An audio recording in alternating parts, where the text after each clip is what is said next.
சீதா,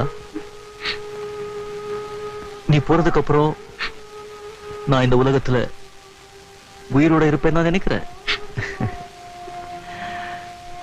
ஏமா சந்தோஷமா இருக்க வேண்டிய நேரத்துல சாவை பத்தி பேசுறேன்? அடட, இந்த நெக்லஸ் ரொம்ப அழகா இருக்கு. உங்க மனசு விடவா?